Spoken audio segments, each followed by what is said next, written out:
कोकणातील प्रत्येक अपडेट जाणून घेण्यासाठी आजच माझे कोकणच्या सोशल मीडिया प्लॅटफॉर्मला लाईक, फॉलो आणि सबस्क्राईब करा.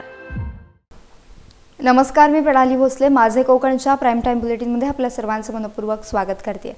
बुलेटिनला सुरुवात करण्याआधी पाहूयात हेडलाईन्स. तिलारी डाव्या कालव्याला साटेली भेडशी भोमवाडी येथे पडले मोठे भगदाड. कालव्यालगतच्या शेती बागायतीचे मोठे नुकसान.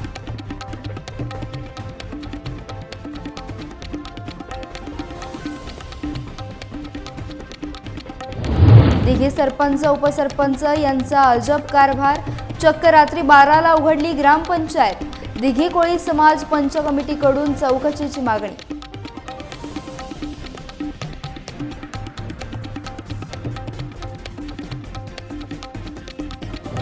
उदय सामंत यांचा अल्टिमेटम. पक्षप्रवेशानंतर मंत्री सामंतांची पत्रकार परिषद संपन्न.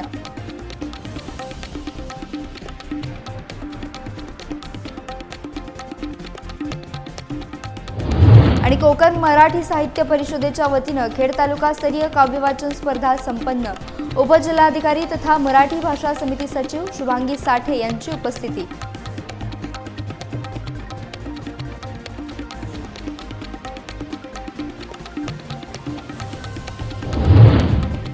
पाहुयात सविस्तर वृत्त. सिंधुदुर्गमधील दोडामार्ग येथील तिलारी डाव्या कालव्याला पुन्हा एकदा साटेली भेडशी भोमवाडी येथे गेल्याच वर्षी काम केले होते त्याच ठिकाणी शुक्रवारी पहाटेच मोठे भगदाड पडले. भगदाड पडलेल्या ठिकाणाहून मोठ्या प्रमाणात पाण्याचा प्रवाह जात असून साटेली भेडशी भोमवाडी कुडासे रस्त्याला नदीचं स्वरूप आलं असून कालव्यालगतच्या शेती बागायतींचं मोठं नुकसान झालंय.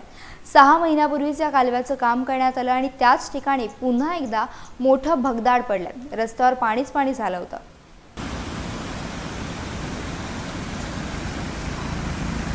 सिंधुदुर्ग जिल्ह्यामध्ये तिलारीच्या प्रकल्पाचा दोडामार्ग तालुका असो या तालुक्यामध्ये का कॅनल फुटतायत, ह्याला कोलोट्री कंट्रोलचं हे नाही का, रिक्वेशन नाही का?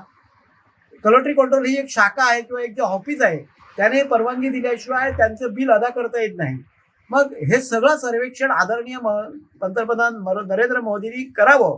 कारण माझं एवढं की नरेंद्र मोदी एवढे काही खालच्या दर्जाला येऊन करण्याएवढंच काही कमकुवत नाही किंवा त्यांची पात्रता नाही, परंतु शेवटी सर्वसामान्य जनता होरपळून गेल्यामुळे एक विनंती करतो आहे त्यांना की आदरणीय नरेंद्र मोदी हे पारदर्शक सरकारातले तिसऱ्यांदाचे एक पंतप्रधान महोदय आहेत आणि त्यांना अभ्यास आहे आणि त्याने जर ठरवलं तर या तिलारीला चांगले दिवस येण्यासाठी वेळ लागणार नाही.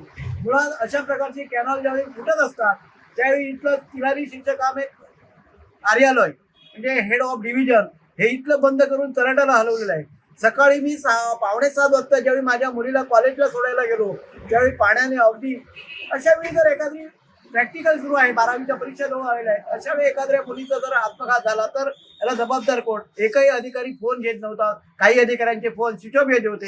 हे दुर्दैव आपल्या पंतप्रधान महोदयांना माझी विनंती आहे की हे खरोखर देशाच्या नागरिकांना दुर्दैव अंताला सामोरे यावं लागेल. म्हणून देशाचे पंतप्रधान महाराष्ट्रामध्ये कालच्या विधानसभेच्या निवडणुकीत 7 ते 8 वेळा येऊन गेलं. माझी एकच त्यांना विनंती की एक वेळा तरी तिलारीला गोव्याला ज्यावेळी तुम्ही येतात त्यावेळी इकडे धावती भेट देऊन चला आणि तिलारीची शोध पत्रिकेचा मोहीम सुरू करा. आपल्याशिवाय इथे गत्यंतर आपल्या राज्याचे मुख्यमंत्री उपमुख्यमंत्री असतील, जलसंपदा खात्याचे मंत्री काही करू शकत नाही. अशा प्रकारचे गेले 20 वर्षामध्ये प्रकल्पाला भगदाड पडत चाललेला आहे आणि प्रकल्पाची विल्हेवाट 2000 कोटीचा प्रकल्प 45 कोटीचा प्रकल्प 2000 कोटीवर पोहोचलेला आहे. हे दुर्दैव आहे. त्या शोध पत्रिकेला ही विनंती. रायगड जिल्ह्यातल्या श्रीवर्धन तालुक्यातील ग्रुप ग्रामपंचायत दिघीमध्ये गेली अनेक वर्ष नवनवीन वादग्रस्त घटना घडत असल्याचं दिसून येत आहे. माहिती अधिकार उपजिल्हाध्यक्ष परशुराम पायकोळी यांनी ग्रामपंचायतची अनेक भ्रष्टाचाराची प्रकरणं बाहेर काढली आहेत.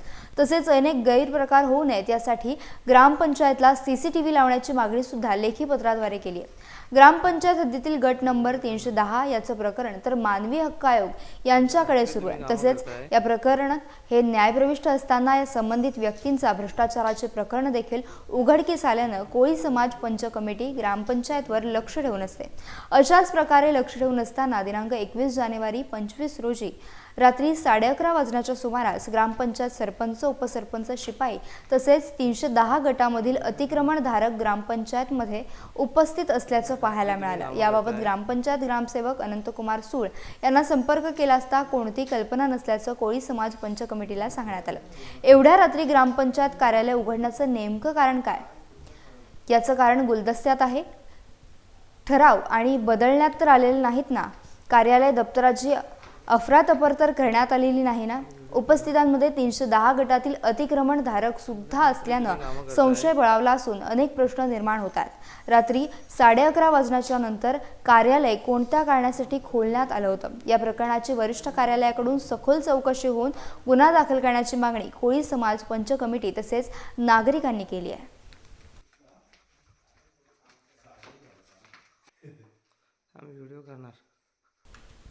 भूमी अभिलेखच्या भोंगळ कारभाराविरोधात पत्रकार चंद्रकांत बनकर यांचे 26 जानेवारी रोजी प्रजासत्ताक दिनादिवशी उपअधीक्षक भूमी अभिलेख खेड यांच्या कार्यालयासमोर लाक्षणिक उपोषण असणार आहे। फेब्रुवारी 2023 ते नोव्हेंबर 2023 या कालावधीत भूमी अभिलेख खेड कार्यालयात मोजणी प्रस्तावामध्ये मोठ्या प्रमाणात आर्थिक गैरव्यवहार आणि साधे प्रस्ताव होऊन मोजणी प्रकरणे निकालात काढण्यात आली आहेत। अनेक मोजणी प्रस्तावांवर व्हाईटनर लावून खाडाखोड देखील केली आहे। तसेच स्वतःच्या आर्थिक फायद्यासाठी अनेक मोजणी प्रकरणे गहाळ करण्यात आले। या कार्यालयातून गहाळ झालेल्या प्रकरणांसंबंधित अधिकाऱ्यांवर कायदेशीर कारवाई करण्याची मागणी पत्रकार चंद्रकांत बनकर यांनी केली होती। या प्रकरणी वरिष्ठ अधिकाऱ्यांकडून कायदेशीर कारवाईची परवानगी देखील उपअधीक्षक भूमी अभिलेख कार्यालय खेड यांनी केली। त्यानुसार त्यांना संबंधित अधिकाऱ्यांवर कारवाईसाठी नोव्हेंबर 2024 रोजी वरिष्ठ अधिकाऱ्यांकडून परवानगी देखील देण्यात आली। मात्र प्रत्यक्ष मोजणी प्रकरणे गहाळ करणाऱ्या त्या अधिकाऱ्यावर अद्याप कोणत्याही प्रकारची कायदेशीर कारवाई करण्यात आली नाही। आज 24 जानेवारी रोजी कार्यकारी दंडाधिकारी सुधीर सोनावणे यांना उपोषण संदर्भात खेड तहसीलदार कार्यालयात बोलवण्यात आलेल्या बैठकीला देखील भूमी अभिलेख खेड कार्यालयातील अधिकारी आणि एकही कर्मचारी उपस्थित राहिला नाही। गेल्या वर्षभरात हे कार्यालय भ्रष्टाचाराच्या विळख्यात सापडलं असून जिल्हाधिकारी एम देवेंद्र सिंग यांनी देखील अनेक वेळा या कार्यालयाची चौकशी लावली होती। गेल्या वर्षी 2024 साली खेड भूमी अभिलेख कार्यालयातील अनियमित मोजणी प्रकरणे, बेकायदेशीर मोजणी प्रकरणे आणि गहाळ मोजणी प्रकरणांची चौकशी करण्याची त्रिसदस्यीय समितीची स्थापना देखील करण्यात आली होती। मात्र त्याच्या अहवालाचे आणि कारवाईचे पुढे काय झाले याबाबत तक्रारदारांना काहीही सांगण्यात आलं नाही। आता खेड भूमी अभिलेख कार्यालयातील 50हून अधिक गहाळ प्रकरणांसंबंधित अधिकाऱ्यांवर कायदेशीर कारवाईच्या मागणीसाठी आणि त्यांना पाठीशी घालणाऱ्या अधिकाऱ्यांच्या विरोधात पत्रकार चंद्रकांत बनकर हे 26 जानेवारी रोजी खेडच्या भूमी अभिलेख कार्यालयासमोर लाक्षणिक उपोषणाला बसणार आहेत।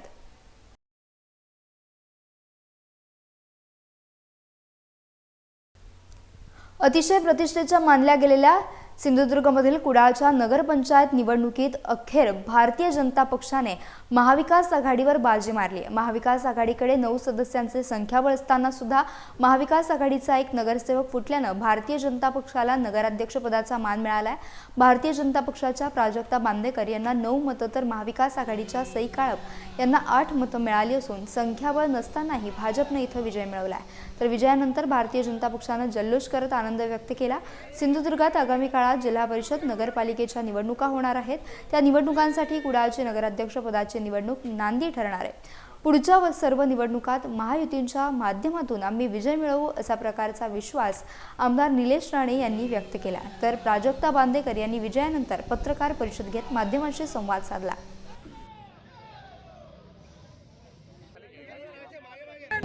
कुडाळच्या विकासासाठी ज्यांनी आज मतदान केलं त्या सगळ्यांचं मी अभिनंदन करतो। त्यांना पुढच्या वाटचालीसाठी शुभेच्छा देतो। एक चांगला कारभार ह्या निमित्ताने आम्हाला देता येईल। नवीन नगराध्यक्षा सौ शिरवलकर यांना मी शुभेच्छा देत असताना पुढचा कारभार हा पारदर्शक असावा, जनतेच्या हिताचा असावा अशाही त्यांना मी शुभेच्छा देतो। मागच्या 2.5 वर्षामध्ये जे काही झालं नाही, प्रयत्नही झाले नाहीत या शहरामध्ये, ते चित्र आता मला उलटून 21व्या शतकातलं शहर आपल्या कुडाळातलं दिसावं, असावं, लोकांना ते अनुभवायला मिळावं यासाठी मी प्रयत्न करणार आहेत। नगराध्यक्षा ज्या आता नवीन झालेल्या आहेत त्यांनाही मी हेच सांगेन की आपण पण कुडाळच्या विकासासाठी आपलं योगदान हे जनतेच्या माध्यमातून जनतेने कौतुक करावं असं योगदान आपलं ह्या शहरासाठी असावं। आणि मला खरोखरच या गोष्टीचं समाधान आहे की आमच्या सगळ्या नगरसेवकांनी आज आपली महायुतीची सत्ता आणली. आमचा शिवसेनेचा महायुतीचा आज नगराध्यक्ष आज इकडे कुडाळ नगरपंचायतीमध्ये आज विराजमान झाले. त्या गोष्टीचा खरोखरच समाधान आहे आणि आनंद आहे. दाओस येथील वर्ल्ड इकॉनॉमिक फोरममध्ये ऐतिहासिक 15,70,000 कोटींचे सामंजस्य करार करून उद्योग मंत्री तथा जिल्ह्याचे पालकमंत्री नामदार उदय सामंत शुक्रवारी सकाळी रत्नागिरीत दाखल झाले. शुक्रवारी 11:15 वाजण्याच्या सुमारास त्यांचे रत्नागिरी विमानतळ येथे आगमन झाले होते. त्यांच्या स्वागतासाठी शिवसैनिकांनी मोठ्या संख्येने गर्दी केली. यावेळी युवा सेनेचे पदाधिकारी मोठ्या संख्येने सहभागी झाले होते. ढोल ताशांच्या गजरात नामदार सामंत यांचे रत्नागिरी जिल्ह्यात जंगी स्वागत करण्यात आले. त्यांच्या स्वागतासाठी गाड्यांचा मोठाच्या मोठा ताफा देखील सज्ज ठेवण्यात आला होता.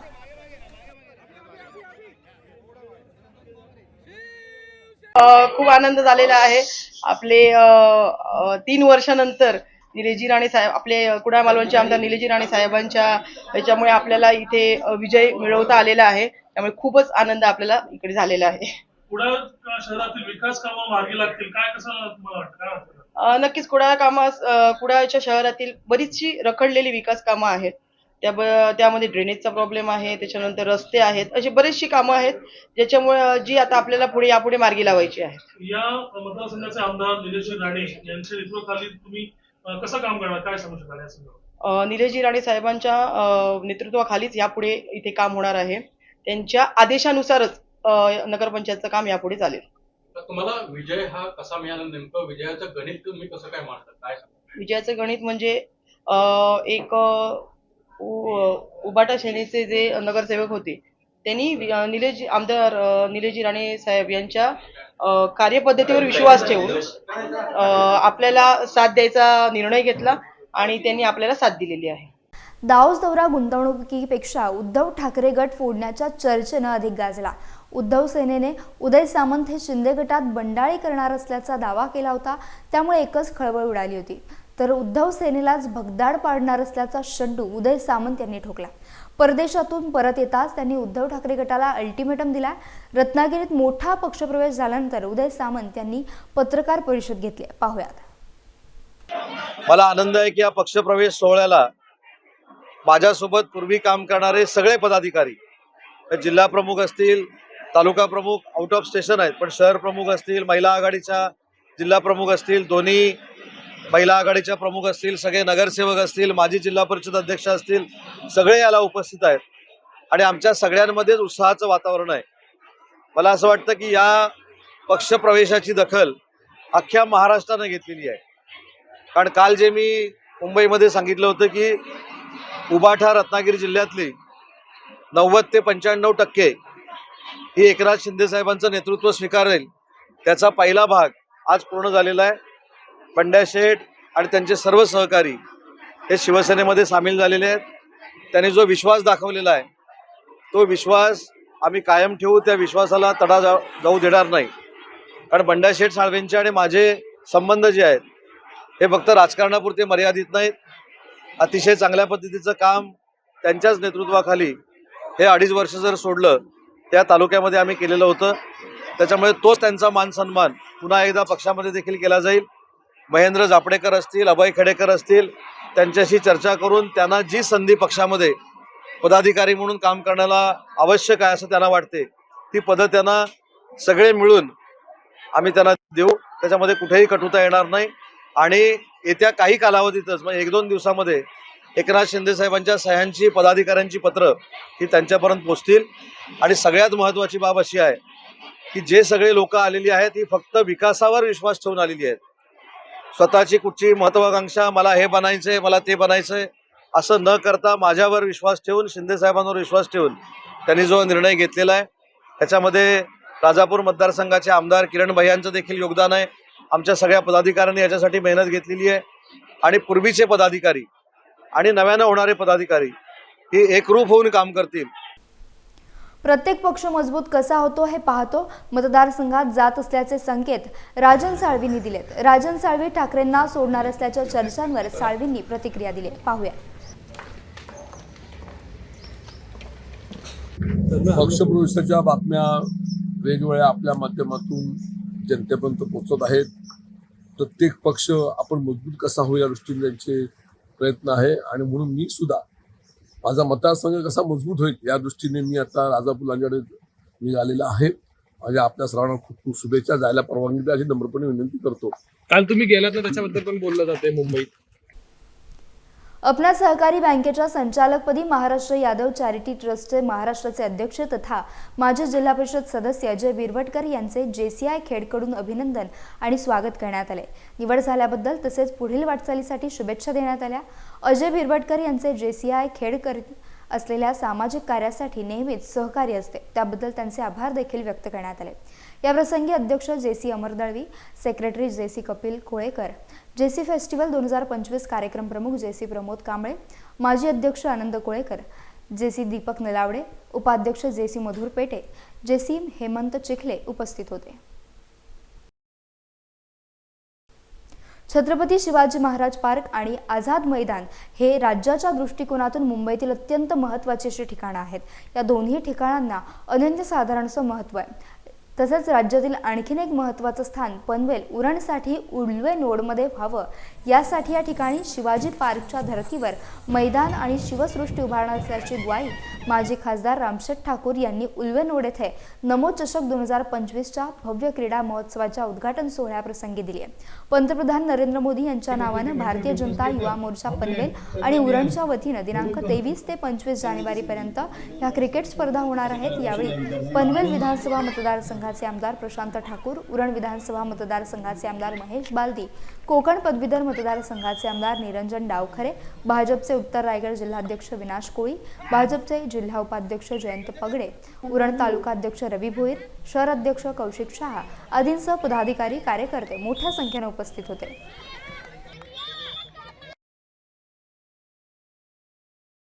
जे चषक देतोय आपण या चषकाला नमो चषक 2025 असं नाव देण्यात आलेलं आहे. अतिशय भव्य दिव्य अशा स्पर्धा आपण मुद्दामहून माननीय भारताचे लाडके पंतप्रधान माननीय मोदी साहेब यांच्या नेतृत्वाखाली आपल्या महाराष्ट्राचे मुख्यमंत्री आणि आपले नेते फडणवीस साहेब यांच्या नेतृत्वाखाली मार्गदर्शनाखाली आपण या आयोजित करण्यात आलेले आहे. Institute of chartered accountants of इंडियातर्फे घेण्यात आलेल्या CA परीक्षेचा निकाल नुकताच जाहीर करण्यात आला आहे. यामध्ये रोटरी इंग्लिश मीडियम स्कूल खेडची माजी विद्यार्थिनी रितिका महाडिक हिने CA फायनल परीक्षा उत्तीर्ण होऊन रोटरी स्कूलच्या शिरपेचात मानाचा तुरा रोवला आहे. रोटरी स्कूलची माजी विद्यार्थिनी रितिका महाडिक हिने सन 2018-19 मध्ये 12वी पर्यंतचं शिक्षण रोटरी स्कूलमधून पूर्ण केलं. तसेच 12वी वाणिज्य शाखेच्या पहिल्याच बॅचमध्ये तिने शाळेत तृतीय क्रमांक देखील पटकावला होता. रोटरी स्कूलमध्ये शिक्षण घेत असताना तिची CA या अभ्यासक्रमाची तयारी सुरू झाली होती. यासाठी तिला रोटरी स्कूलमधील वाणिज्य शाखेच्या प्राध्यापकांचे मोलाचे मार्गदर्शन लाभले होते. तिच्या यशाबद्दल तिच्यावर सर्वच स्तरातून कौतुकांचा वर्षाव होतोय. रितिका महाडिक हिला रोटरी स्कूलमधील प्राध्यापिका रुपाली बोडस, बाळासाहेब राऊत, पारस नलावडे, संतोष पाटील, फरहीन काझी, आशुतोष वाजपेयी यांचे मोलाचे मार्गदर्शन लाभले.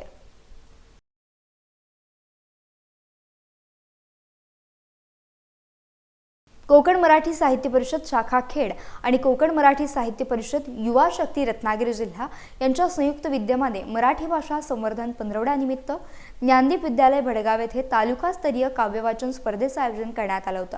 या कार्यक्रमासाठी रत्नागिरी जिल्हा उपजिल्हाधिकारी तथा मराठी भाषा समिती सचिव शुभांगी साठे, साहित्यिक तथा युवा शक्ती जिल्हाध्यक्ष कोकण मराठी साहित्य परिषद रत्नागिरी अरुण मोरिये प्रमुख अतिथी म्हणून उपस्थित होते. या स्वरचित मराठी काव्यवाचन स्पर्धेत ज्ञानदीप विद्यालयातील अनेक विद्यार्थ्यांनी सहभाग घेऊन कविता सादर केल्या. या स्पर्धेमध्ये इयत्ता 7वी ते 10वी गटातून अनुराग वाघमोडे प्रथम, निषाद शिंदे द्वितीय, आस्था सकपाळ तृतीय, तर मोठ्या गटातून दुर्वा सागवेकर प्रथम, स्वानंदी शिर्के द्वितीय, तर तन्वी शिंदे हिने तृतीय क्रमांक पटकावला.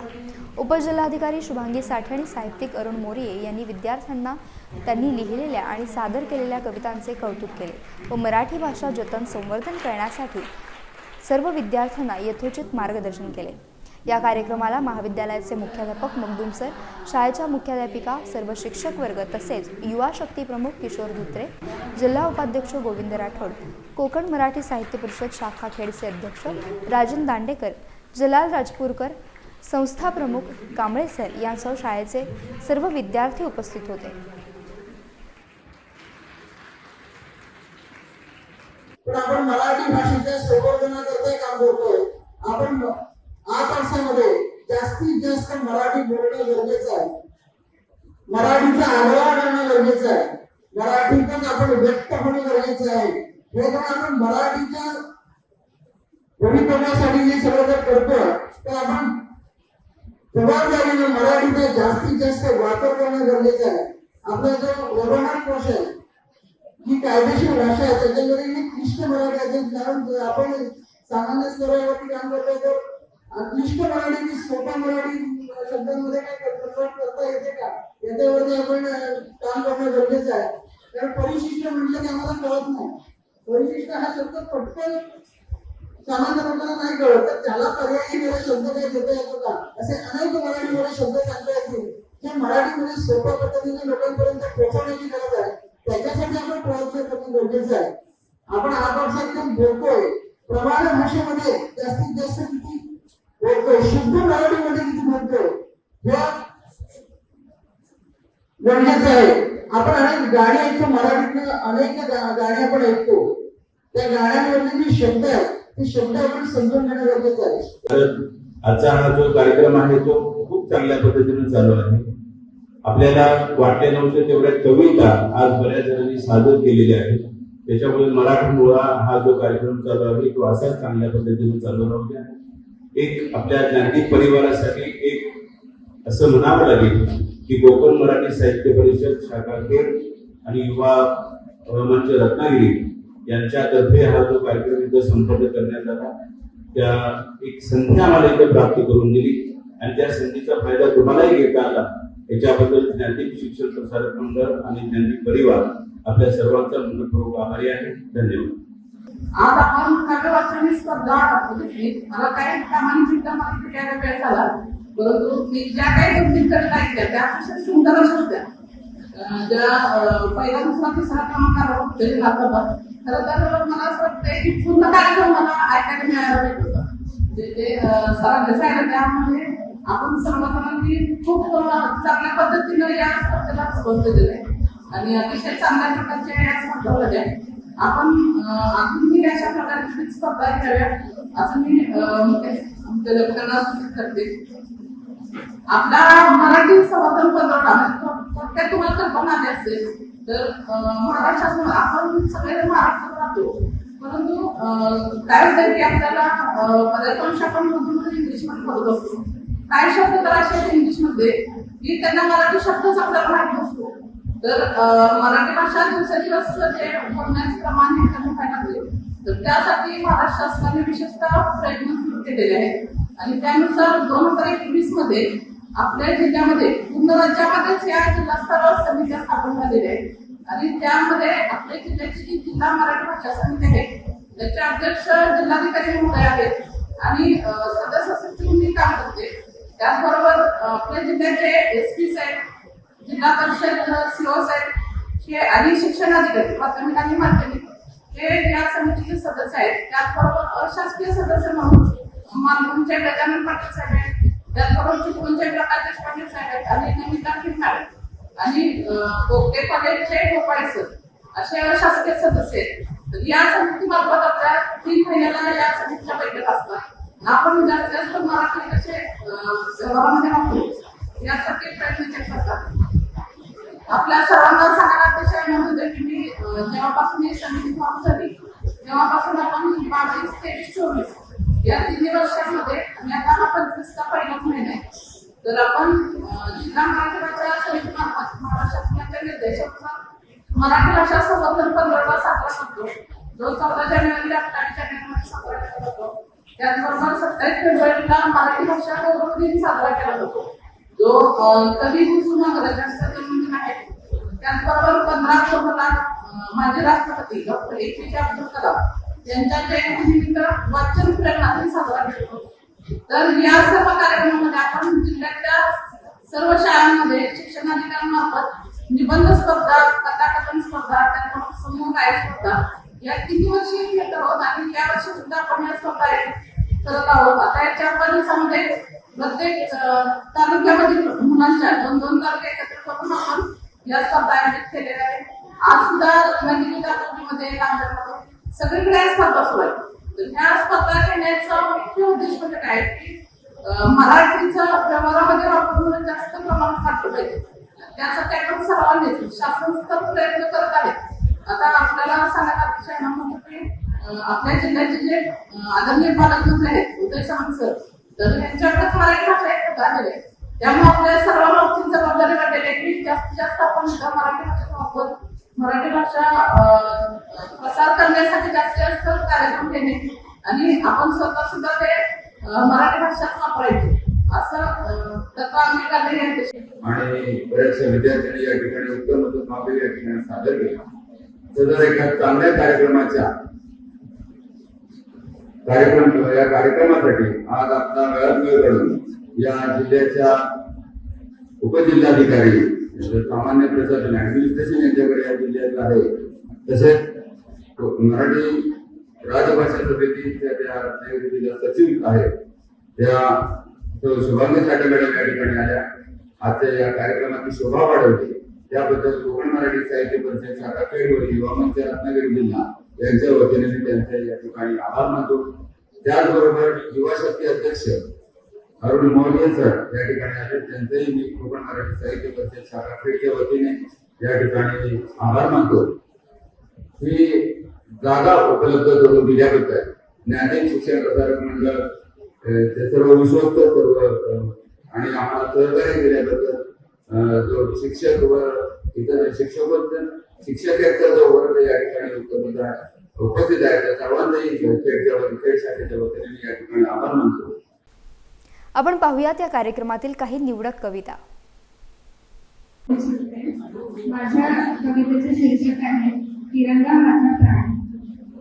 3 रंगांचा तिरंगा आमचा हो अभिमान. 3 रंगांचा तिरंगा आमचा हो अभिमान. झेंडा आमचा महान आम्ही गाढव त्याची शान. शूर आमचे सैनिक दल देशाच्या सीमेवरती. शूर आमचे सैनिक दल देशाच्या सीमेवरती. शूरता दाखवली त्यांची केसरी रंग शिरू. देशासाठी देऊ आम्ही कोणतेही बलिदान. देशासाठी देऊ आम्ही कोणतेही बलिदान. झेंडा आमचा महान आम्ही गाढव त्याची शान. कवितेचे शीर्षक देशाचे स्वातंत्र्य. देशाचे स्वातंत्र्य नाही साधी गोष्ट. देशाचे स्वातंत्र्य नाही साधी गोष्ट. मिळवण्यासाठी केले काही कष्ट. देशाप्रती प्रेम करा सारे व्यक्त. देश कार्यातून बना देशभक्त. वीरांनी प्राणांचे दिले बलिदान. वीरांनी प्राणांचे दिले बलिदान. रोखून शत्रूंना केलेले आव्हान. क्रांती मिळाली केला मोठा संघर्ष. त्यातून फुलला स्वातंत्र्याचा हर्ष. त्यागला संसार त्यागलेही सुख. त्यागला संसार त्यागलेही सुख. स्वातंत्र्यासाठी कवटाळले दूर.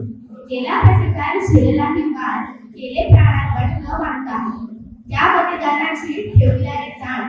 त्या बलिदानाची ठेवूया रे जाण. स्वातंत्र्याचा सदा करूया सन्मान. देशाचे स्वातंत्र्य नाही साधी गोष्ट. लढून मिळवल्याचे होते स्पष्ट. लढून मिळवल्याचे होते स्पष्ट. धन्यवाद. नमस्कार, माझे नाव वंदना वाघमोडे. माझ्या कवितेचे शीर्षक आहे भारत माझाच देश आहे. थेंब एकही वाया जाणार नाही रक्ताचा. थेंब एकही वाया जाणार नाही रक्ताचा. हाच विश्वास आहे प्रत्येक शहीद देशभक्ताचा. हाच विश्वास आहे प्रत्येक शहीद देशभक्ताचा. प्राणांच्या आहुतीने केले रक्षण या भूमीचे. कोणत्या शब्दात मांडू त्याग त्या सैनिकांचे. प्राणांच्या आहुतीने केले रक्षण या भूमीचे. कोणत्या शब्दात मांडू त्याग त्या सैनिकांचे. प्रत्येक शहीद हुतात्मा आजही तळपती तलवार आहे. प्रत्येक शहीद हुतात्मा आजही तळपती तलवार आहे. अजूनही रक्त बंबाळ आहे पाते त्या तलवारीचे. तीच धग अजूनही मनात साठवून ठेवली आहे. तीच धग अजूनही मनात साठवून ठेवली आहे. ते रक्त तो पराक्रम आठवणीत जपला आहे. ती जग अजूनही मनात साठवून ठेवली आहे. ते रक्त तो पराक्रम आठवणीत जपला आहे. आता परत भंगणार नाही देश माझा तुकड्यात. आता परत भंगणार नाही देश माझा तुकड्यात. देशभक्त पुन्हा नव्याने पेटून उठला आहे. देशभक्तीसाठी खरतर नकोय गरज निमित्ताची. देशभक्तीसाठी खरतर नकोय गरज निमित्ताची. गरज आहे मातीसाठी मातीसारखं मातीमध्ये मिसळण्याची. गरज आहे मातीसाठी मातीसारखं मातीमध्ये मिसळण्याची. तू कर्तव्य पार पाड तुझे हीच देशभक्ती आहे. तू कर्तव्य पार पाड तुझे हीच देशभक्ती आहे. मग घेईल भरारी निळ्या आकाशी भारत माझा विकासाची. सुवर्ण अक्षरांत लिहितो आहे आज इतिहास भारताचा. सुवर्ण अक्षरांत लिहितो आहे आज इतिहास भारताचा. गुरुनी प्रत्येक वीराला आणि पराक्रम शिवबाचा. शाहू फुले आंबेडकर उद्गारले. शाहू फुले आंबेडकर असे मला म्हणाले, या वसा शिक्षणाचा आणि करा संघर्ष स्वातंत्र्याचा. पृथ्वीराज चव्हाणांनी राखले उत्तर भारताचे तख्त. पृथ्वीराज चव्हाणांनी राखले उत्तर भारताचे तख्त. लढले ते झुंजले ते अंगातून वाहिले रक्त. पृथ्वीराज चव्हाणांनी राखले उत्तर भारताचे तख्त. लढले ते झुंजले ते अंगातून वाहिले रक्त. तुका नामा ज्ञानेश्वरांनी मांडला विचार उदात्त. तुका नामा ज्ञानेश्वरांनी मांडला विचार उदात्त. नको कसलीच जडता मतीला भक्तिभाव हवा फक्त. भक्तिभाव हवा फक्त. देशप्रेम राष्ट्रनिष्ठा त्याग शिस्त समर्पण. देशप्रेम राष्ट्रनिष्ठा त्याग शिस्त समर्पण. हे काय फक्त सीमेवरील सैनिकांनी जपायचं. पोटासाठी जगाच्या पोशिंद्याने शेतामध्ये खपायचं. आता हे कटू सत्य आपणच बदलायचं. आता हे कटू सत्य आपणच बदलायचं. प्रत्येकाने आता फक्त देशासाठीच जगायचं. आधुनिकतेच्या लालसेसोबत मानवतेला जपायचं. प्रत्येकाने आता फक्त देशासाठी जगायचं. आधुनिकतेच्या लालसेसोबत मानवतेला जपायचं. तेजाने झळाळणाऱ्या भारत मातेकडे प्रेमानेच पाहायचं. तेजाने झळाळणाऱ्या भारत मातेकडे प्रेमानेच पाहायचं. आणि भारत माझाच देश आहे असं प्रत्येकाने म्हणायचं. असं प्रत्येकाने म्हणायचं. म्हणूनच अजूनही म्हणतो आहे ते एकही वाया जाणार नाही रक्ताचा. आज विश्वास आहे प्रत्येक शहीद देशभक्ताचा. आज विश्वास आहे प्रत्येक शहीद देशभक्ताचा. पाहिले स्वप्न त्याने सदैव वर्दीचे पेटण्यासाठी येऊन भारत मातेचे. पाहिले स्वप्न त्याने सदैव वर्दीचे पेटण्यासाठी येऊन भारत मातेचे. मेहनतीने मिळवली त्याने वर्दी आणि सुरू केले उलट देश सेवेचे. मेहनतीने मिळवली त्याने वर्दी आणि सुरू केले उलट देश सेवेचे. सीमेवरती कर्तव्य बजावताना तो करत नाही जीवाची काळजी. सीमेवरती कर्तव्य बजावताना तो करत नाही जीवाची काळजी. म्हणूनच तर सगळ्यांमध्ये असतो लाखात एक सीमेवरचा तो फौजी. म्हणूनच तर सगळ्यांमध्ये असतो लाखात एक सीमेवरचा तो फौजी. विसरून जातो तो जात आणि धर्म करत असतो निस्वार्थाने कर्म. विसरून जातो तो जात आणि धर्म करत असतो निस्वार्थाने कर्म. देशसेवेतच लपले आहे त्याच्या अविरत झुकणाऱ्या जीवनाचे कर्म. अविरत झुकणाऱ्या जीवनाचे कर्म. गाजवले सीमेवर शौर्य असे की लढताना त्याने प्राणही त्यागला. गाजवले सीमेवर शौर्य असे की लढताना त्याने प्राणही त्यागला. देऊन बलिदान तो अमर हुतात्मा तिरंग्यात लपेटून सन्मानिताला. तिरंग्यात लपेटून सन्मानिताला. व्यर्थना ठरले त्याचे बलिदान केले त्याने भारतमातेचे संरक्षण. व्यर्थना ठरले त्याचे बलिदान केले त्याने भारतमातेचे संरक्षण. असा तो फौजीकडा स्मरणात राहतो प्रत्यक्ष. स्मरणात राहतो प्रत्यक्ष. स्मरणात राहतो प्रत्यक्ष. यासह बुलेटिनमध्ये वेळ झाली. इथेच थांबण्याची. भेटूयात नवीन बुलेटिनसह. तोपर्यंत तुम्ही कुठेही जाऊ नका. पाहत रहा फक्त माझे कोकण.